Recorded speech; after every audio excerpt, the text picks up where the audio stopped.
యెషయా గ్రంథము 40వ అధ్యాయము 31వ వచనాన్ని మనమందరము కలిసి చదువుకుందాం.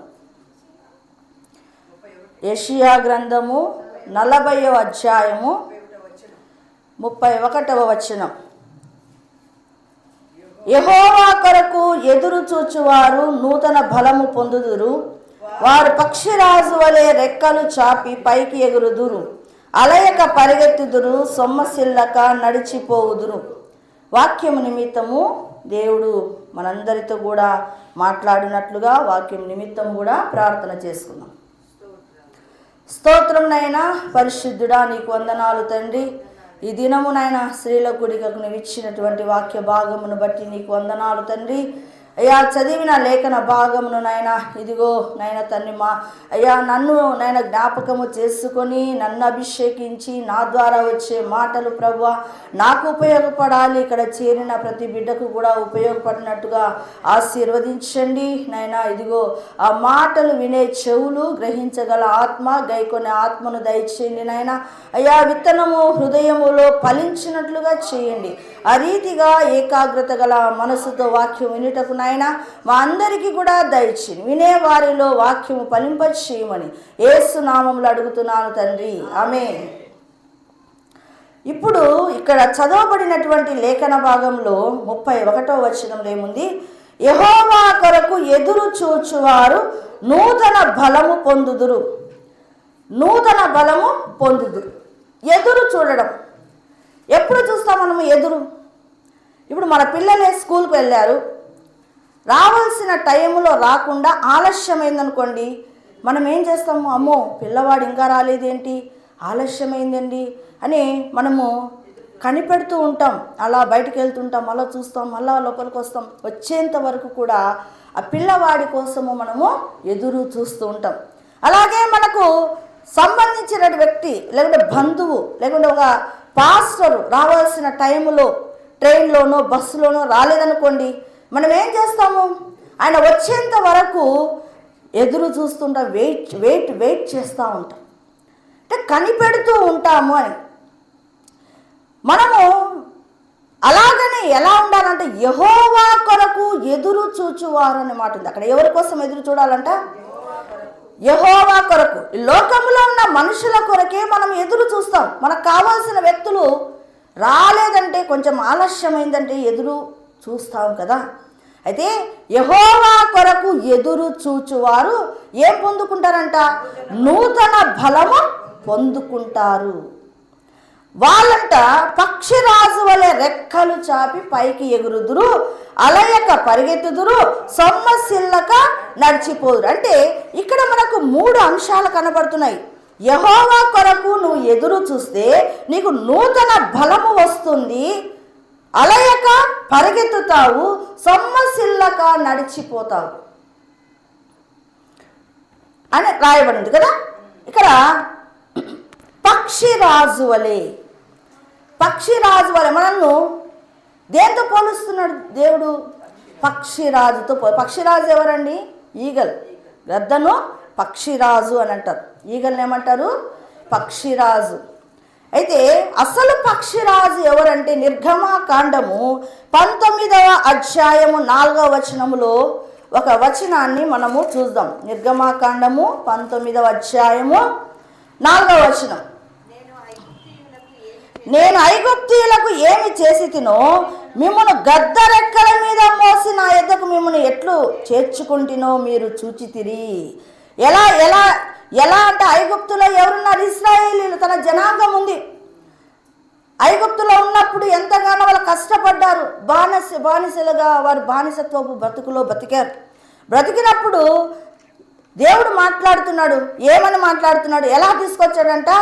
మిమ్మల్ని ఎర్ర సముద్రము దాటించాను, బండ నుంచి నీళ్ళు ఇచ్చాను, మన్నాను కురిపించాను, పగలు మేఘస్తంభముగా ఉన్నాను, రాత్రి అగ్నిస్తంభముగా ఉన్నాను. ఆ రీతిగా కాపాడుకుంటూ గద్ద రెక్కల మీద మోసుకొని వచ్చి మోసి నా యొద్దకు మిమ్మల్ని ఎట్లు చేర్చుకుంటున్నా అంటే గద్దతో తను పోల్చుకుంటున్నాడు. అంటే ఫస్ట్ పక్షిరాజు ఎవరు? దేవుడు మన యేసయ్య పక్షిరాజుగా పోల్చబడ్డం జరిగింది ఇక్కడ. అంటే పక్షిరాజు పిల్లలు పావురాలు పుడతాయా? లేకపోతే ఇప్పుడు వేరే సందర్భాలను మనం జ్ఞాపకం చేసుకుంటే కోతి ఉందనుకోండి, కోతికి కోతి పిల్లలే పుడతాయి, కుక్కకు కుక్క పిల్లలే పుడతాయి. అలాగే పక్షిరాజుకి ఎవరు పుట్టాలట? పక్షిరాజులే పుట్టాలి. అది దేవుని ఇచ్చ. ఇక్కడ దేవుడు తనతో ఏం పోల్చుకుంటున్నాడంటే, నేను పక్షిరాజును, మిమ్మల్ని రెక్కల మీద మోసుకొని వచ్చాను కదా, కష్టంలో ఉంటే, దుఃఖంలో ఉంటే, వేదనలో ఉంటే ఆ రీతిగా నేను మోసుకొని వచ్చానే, ఆ రీతిగానే మీరు కూడా ఎలా ఉండాలట? పక్షిరాజులాగా ఉండాలని అంటున్నాడు. అందుకే దేవుని ఎరుగువారంట గొప్ప కార్యాలు చేస్తారట. దానియేలు గ్రంథము 11వ అధ్యాయంలోని మనం పరిశీలన చేస్తే, దానియేలు గ్రంథము 11వ అధ్యాయం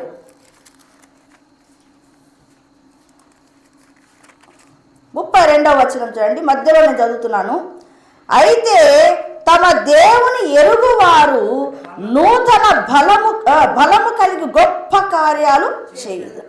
ఇక్కడ దేవుని ఎరుగువారు అనే మాట ఉంది, అవునా? ఎరుగువారు అంటే అక్కడ ఒకటి గూఢార్థం ఉంది. మామూలుగా యేసయ్యను నీ సొంత రక్షకుడుగా నువ్వు అంగీకరిస్తే నువ్వు యేసయ్యను తెలుసుకుంటావు. యేసయ్యను ఎరుగువారు వేరు, యేసయ్యను ఎరుగువారు. తెలుసుకొనుట వేరు, ఎరగడము వేరు. తెలుసుకొనుట నిజమే, యేసు ప్రభు రక్షకుడుగా నువ్వు తెలుసుకున్నావు. అయితే ఎరగడం అంటే ఆయనతో సన్నిహిత సంబంధము కలిగిన వారే ఎరిగిన వారు. ఇక్కడ దావీదు గొల్లియాతును చంపాడు. దావీదు ఎలా అంట? బలము కలిగి గొల్లియాతును చంపాడు. అంటే దావీదు ఎరిగి ఉన్నాడు, దేవుని ఎరిగి ఉన్నాడు, తెలుసుకోవడం కాదు, దావీదు ఎరిగి ఉన్నాడు కాబట్టి అక్కడ గొలియాతును చంపినటువంటి ఏకైక వీరుడుగా కనబడుతున్నాడు. ఆడ ఇశ్రాయేలీలందరూ దేవుని నమ్ముకున్న వాళ్ళే కదా, వాళ్ళందరూ యేసయ్యను తెలుసుకున్న వాళ్ళే. మొత్తము ఇశ్రాయేల్ జనాంగం అంతా, యూదులంతా తెలుసుకున్న వాళ్ళే. సౌలు మహారాజుకు తెలియదా? అక్కడున్న ఇశ్రాయేల్ జనాంగానికి తెలియదా?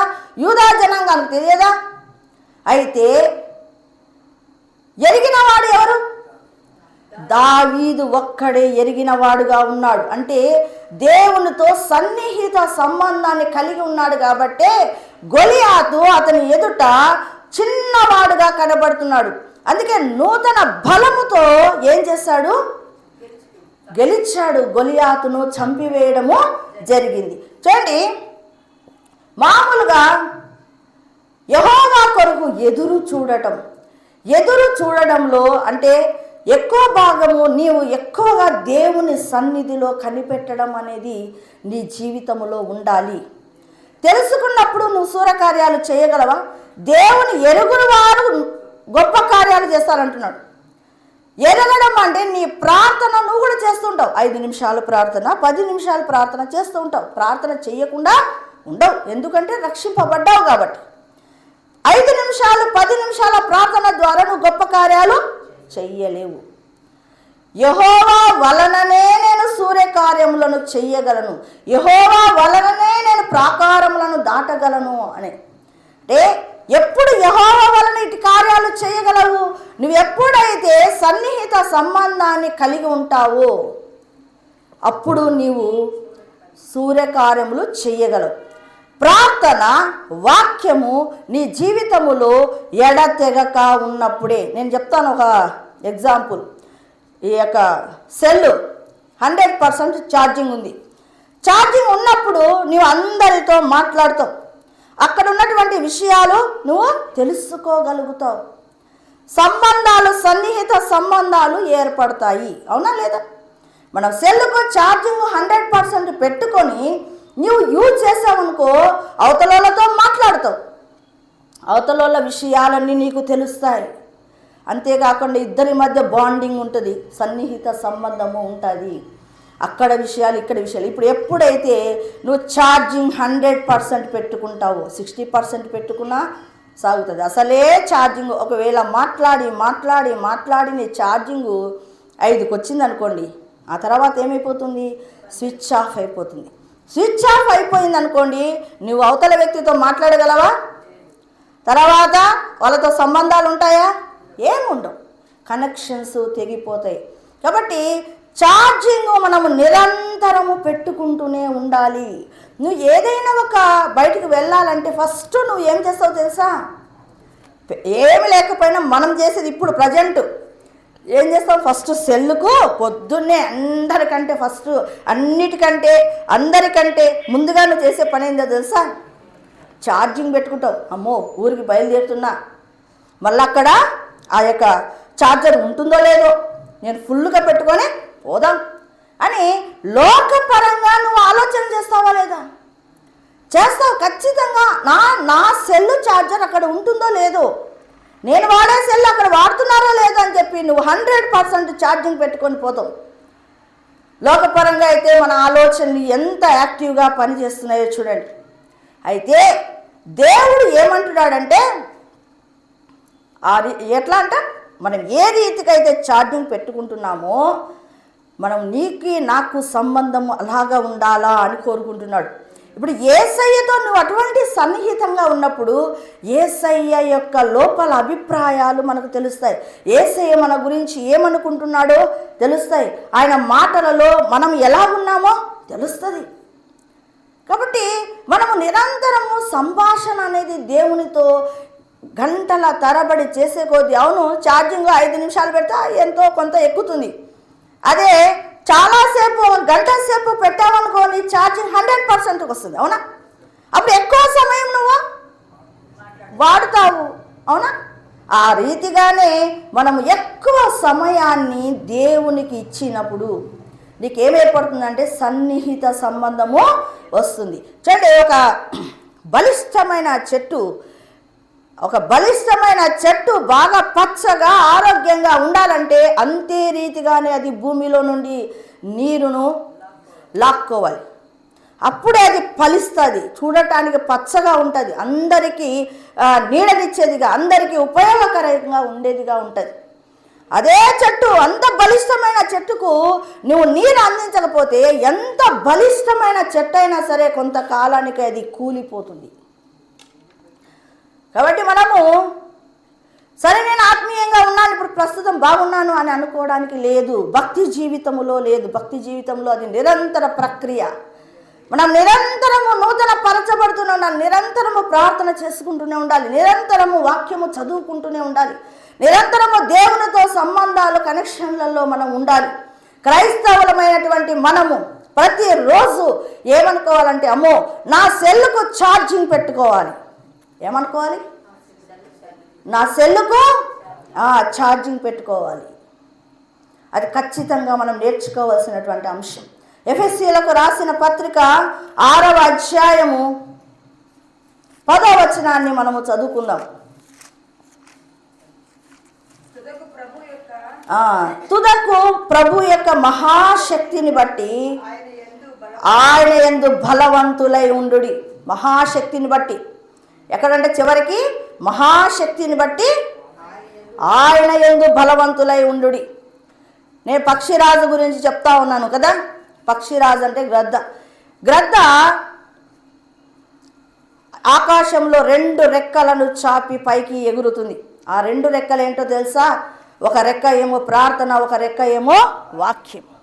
ఆ 2 రెక్కలను గద్దను మీరు ఎప్పుడైనా కూర్చొని పరిశీలన చేయండి.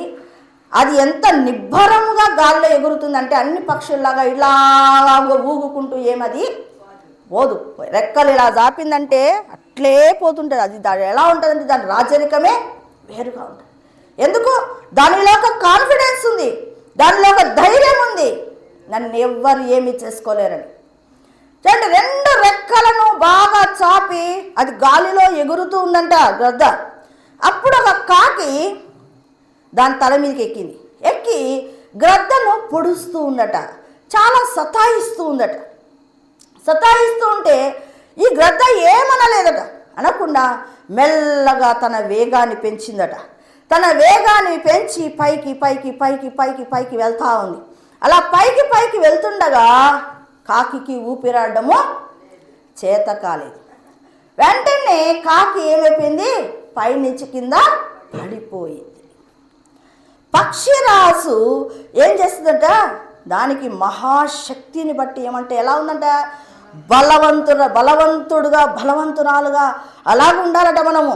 అలాగా మనము ప్రార్థన వాక్యములో బలముగా ఉన్నప్పుడు మన పక్షులు వచ్చి మనల్ని పొడుస్తాయి, సాతాను శక్తులు వచ్చి మనల్ని ఏదో ఒక రూపంలో సతాయిస్తూ వేదనకు గురి చేస్తాయి. అప్పుడు మనం ఏం చేయాలా, ఆ కాకి వచ్చి పొడిచిదాన్ని ఇట్టి ఇదిలించుకోవడం కాదు, నిబ్బరము కలిగి పక్షిరాజులాగా పైకి ఎగురుతూ వెళ్ళాలి. అలా వెళ్ళినప్పుడు ఏమవుతుందంటే, నువ్వు ఎప్పుడైతే దేవునితో అటువంటి కనెక్షన్స్ పెట్టుకుంటావో తెలియకుండానే నీ శత్రువు కింద పడిపోతాడు. ఆ కాకి పడిపోయినట్లు నిన్ను సతాయించేవారు, నీకు వచ్చే సమస్యలు, నీకున్నటువంటి ఏ ఇబ్బంది అయినా ఎలా అయితే కింద పడిపోయి తీరుతుంది. కాబట్టి పక్షిరాజు చాలా నేను ఈ వీడియోస్ అని సెర్చ్ చేశానండి పక్షిరాజు గురించి. ఏంది పక్షిరాజు, దీని లక్షణాలు ఏంటని నేను పక్షిరాజుని గురించి చూశాను. అబ్బాబ్బా, అసలు అటువంటి పక్షిరాజు నిజంగా దానిని చూసి మనం నేర్చుకునే అంశాలు చాలా ఉన్నాయి. 2 కొరింథీయులకు రాసిన పత్రిక 12వ అధ్యాయము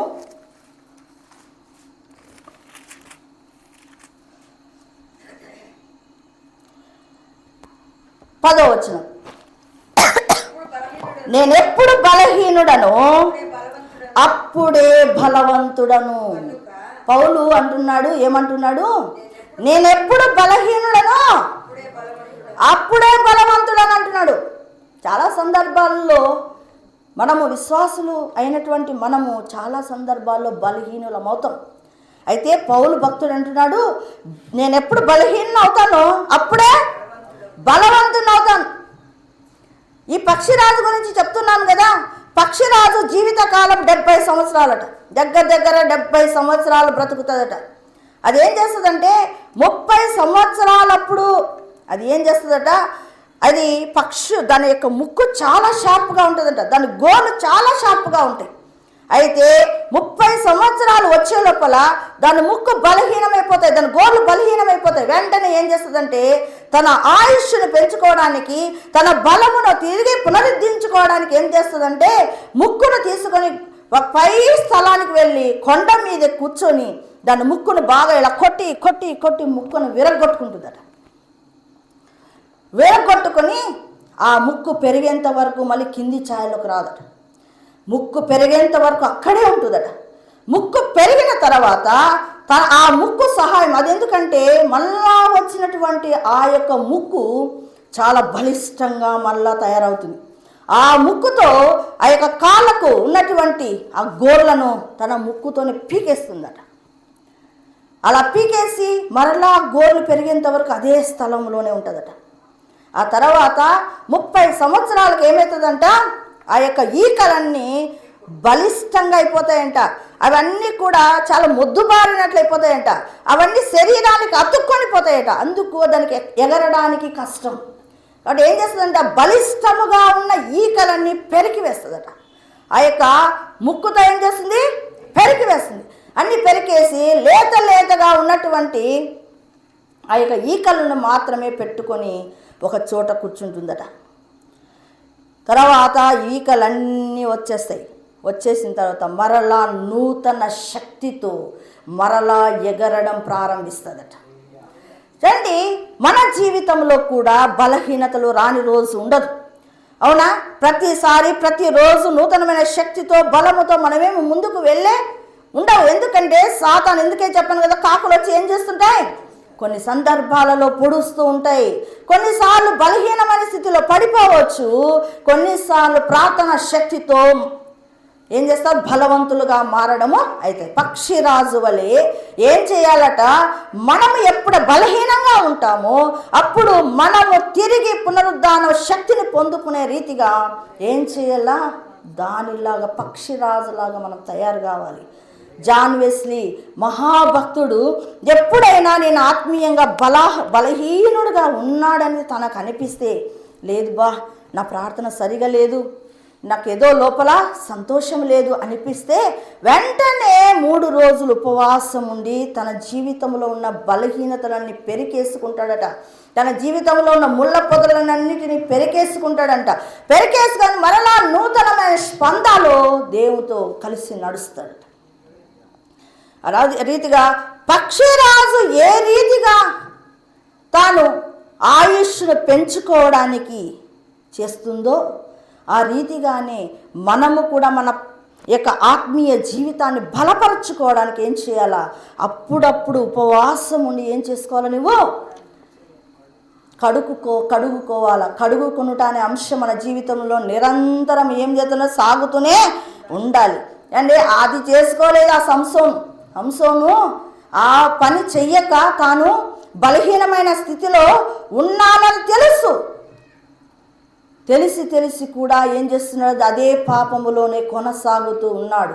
అందుకే సంసోను ఆ యొక్క అధ్యాయాలలో అతడు ఏంటంటే యెహోవా ఎడబాసనని తెలియకపోయినా చూస్తామా? న్యాయాధిపతులకు రాసిన పత్రిక 16వ అధ్యాయంలో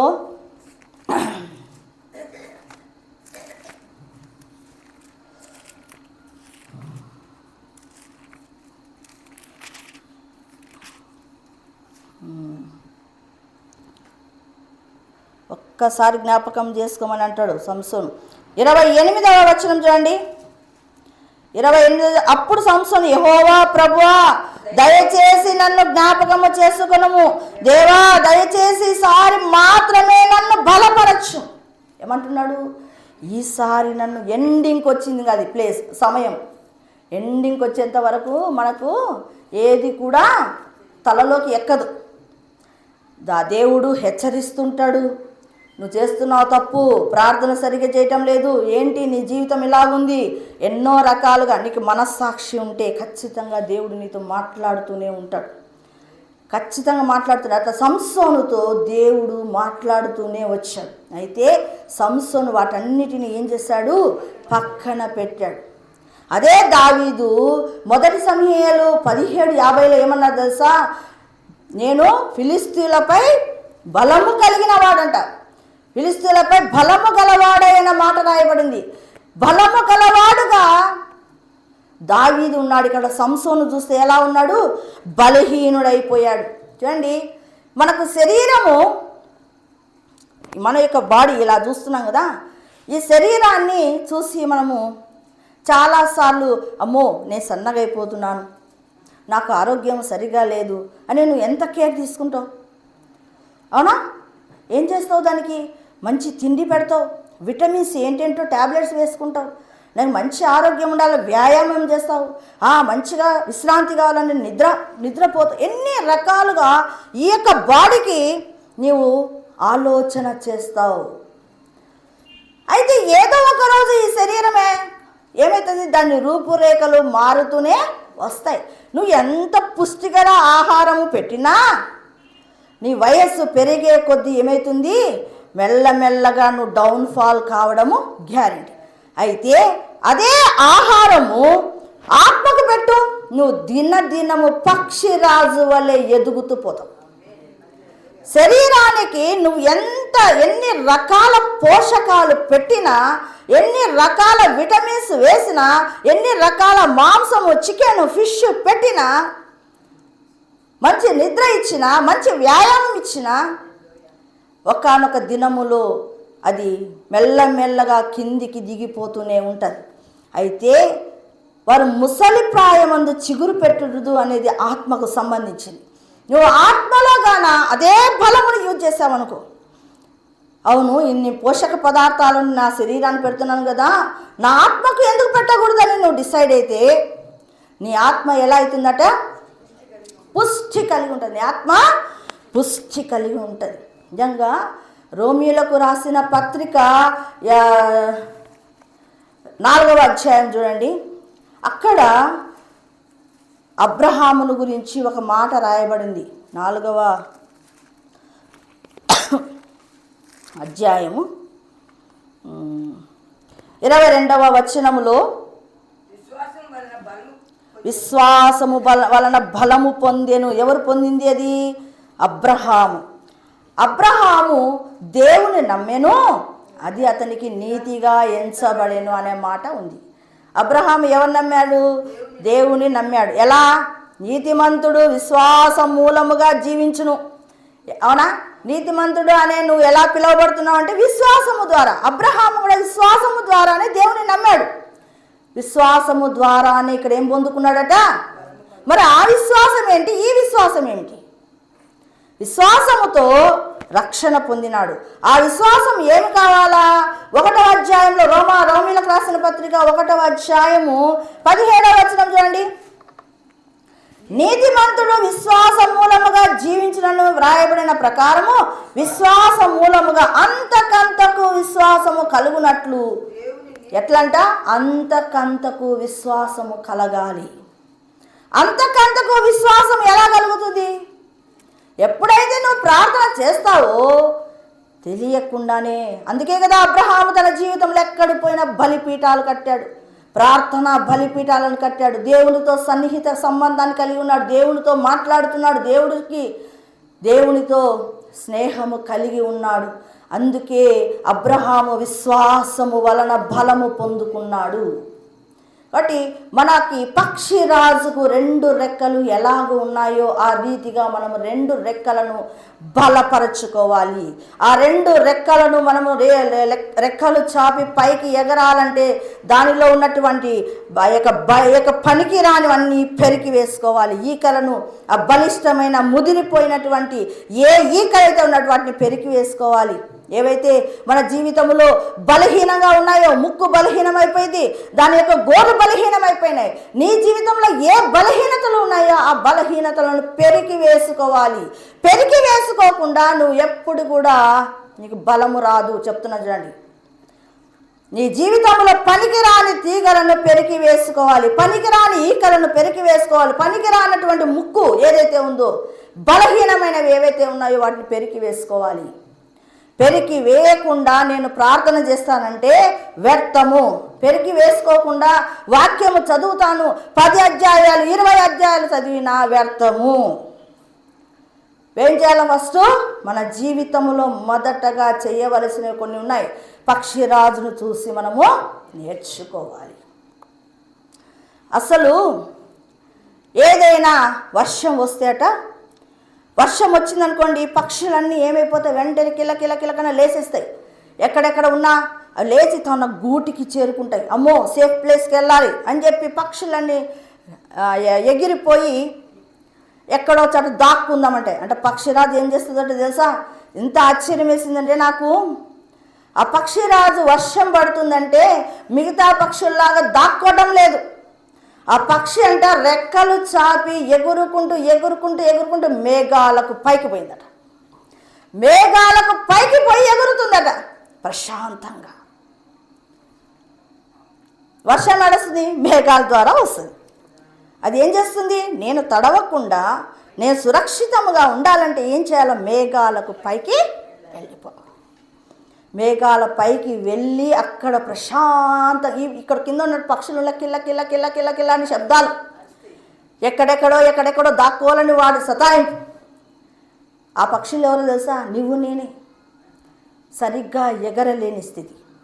సరిగ్గా ఎగరలేనప్పుడు ఏమైపోతుందంటే మన కిల్ల అంటే ఈ జీవితంలో వచ్చే సమస్యలు, బాధలు, ఇబ్బందులు, వీటితోనే కిల్ల ఇంత వర్షం పడితేనే అన్నీ, ఇంత చిన్న బాధ వస్తేనే కిల అని శబ్దాలు. అయితే పక్షిరాజు ప్రార్థన కలిగి ఉంది, వాక్యమును కలిగి ఉంది. కాబట్టి నాకేం పర్వాలేదు, వర్షం కాదు కదా, ఏమొచ్చినా పర్వాలేదని మేఘాలకు పైకి పోయి అక్కడ ప్రశాంతంగా 2 రెక్కలు చాపింది. ప్రార్థనా వాక్యం చాపి ప్రశాంతంగా ఎగురుకుంటా ఆనందిస్తుంది. నెహెమ్యా గ్రంథంలో 8:10లో ఏం చూడాల్సిన పనిలే, మనకందరూ తెలిసింది. యెహోవా యందు ఆనందించుట వలన మీరు బలం పొందారు. అది ఎక్కడ ఆనందిస్తుంది? అక్కడ మేఘాలకు పైన ఆనందిస్తుంది. అక్కడ ఆనందించి, ఇక్కడేమో ఇవేంటి, ఇవి ఉన్నటువంటి చిన్న పక్షులు ఏంటి, ఇవి అలా ఇంకా కేకలు పెడుతున్నాయి. ఇది మన బ్రతుకు అని. మనం ఏం కావాలంట? నేను పక్షిరాజును, మీరు కూడా పక్షిరాజులు కావాలా అంటున్నాడు దేవుడు. అందుకే పక్షిరాజు ఏం చేస్తుందంట, యెహోవా కొరకు ఎదురు చూస్తుందట. పక్షిరాజులమైనటువంటి మనం యెహోవా కొరకు ఎదురు చూడాలి. అప్పుడు నీకేమొస్తుంది, నూతన బలం వస్తుంది. పక్షిరాజుకు నిజముగా అన్ని తనలో ఉన్నటువంటి చెడు అన్నీ పెరికేసింది కాబట్టి దానికి నూతన బలం వచ్చింది. అలసట లేకుండా పరిగెత్తుతుంది, సొమ్మసిల్లకుండా నడిచిపోతుంది. అందుకే కదా కీర్తనలు 105వ కీర్తనలో ఏముంది, యెహోవాను వెతుకుడి, ఆయన బలమును వెతుకుడి, ఆయన సన్నిధిని నిత్యము వెతుకుడి అంటున్నాం. అంటే మన జీవితంలో మనం వెతకవలసింది ఒకటే, ఆయన బలమును వెతకాలి. కాబట్టి ఈ దినము నీతో నాతో మాట్లాడుతున్నటువంటిది ఏదంటే, నేను పక్షిరాజును, మరి నా బిడ్డలు పక్షిరాజులు కావాలి కదా. మరి మీరేంటి పిచ్చుకల్లాగా కిలకిల అంటున్నారు, పావురాగల కిలకిల అంటున్నారు. అందుకే సంఘములో ఆత్మీయంగా బలంగా ఉన్నవాడు కదలడు. ఎప్పుడైతే నువ్వు ఆత్మీయంగా బలహీనంగా ఉంటావు, చిన్న సమస్య రాని గిల్ల ప్రాణం కొట్టుకుంటుంది. ఎందుకంటే నువ్వు పక్షిరాజు కాలేదు కాబట్టి సమస్యలకు భయపడతాం. కాబట్టి మనం ఈరోజు ఏం నేర్చుకోవాలి తెలుసా, మన పక్షిరాజు పిల్లలముగా తయారు కావాలి. ఈ సంవత్సరము మనము ప్రార్థనలో వాక్యములో ఎదగాలి, దేవునితో సన్నిహిత సంబంధాన్ని కలిగి ఉండాలి. నిజముగా నువ్వు ఎప్పుడు బలముగా ఉంటావో తెలుసా, యెహోవా కొరకు ఎదురు చూచినప్పుడు బలంగా ఉంటావు. ఆయన కృపలో నువ్వు బలవంతుడుగా ఉంటావు. ఆయనలో ఆనందించడం ద్వారా బలవంతుడుగా ఉంటావు. ఆయన మహాశక్తిని బట్టి బలముగా ఉంటావు. ఇవన్నీ బలముగా ఉండాలంటే నీ 2 రెక్కలు బలముగా ఉండాలి. ప్రార్థన వాక్యం అనే 2 రెక్కలు బలముగా ఉంటే నువ్వు పక్షిరాజులాగా ఎగురుతావు. కాబట్టి ఈ దినము మనం నేర్చుకోవాల్సింది ఏందో తెలుసా, పక్షిరాజులము కావాలి. ఒక తీర్మానం తీసుకుని, ప్రభువా నేను ఎన్ని వాక్యాలు వింటున్నాను, వాక్యం కూడా చదువుతున్నాను బాగానే, పర్వాలేదు ప్రభువా, అయితే నా ఈకలు తీసేసుకోవటం లేదు, నాకున్నటువంటి బలహీనమైన ఆ ముక్కును నేను తీసేసుకోవటం లేదు, బలహీనమైన గోర్లను నేను తీసేసుకోవటం లేదు, పనికిరాని తీగలు నేను తీసేసుకోవటం లేదు. అందుకే నేను ఇంకా బలహీనురాలుగానే ఉన్నాను ప్రభువా, నేను కూడా బలవంతురాలుగా కావాలి ప్రభువా, నేను కూడా పక్షిరాజు కావాలి ప్రభువా అని నిజంగా నువ్వు తీర్మానం తీసుకుంటే ప్రార్థన చేద్దామా? దేవుని సన్నిధిలో ప్రార్థన చేద్దాం. స్తోత్రం నాయనా, పరిశుద్ధుడా, మహోన్నతుడా, మహిమగల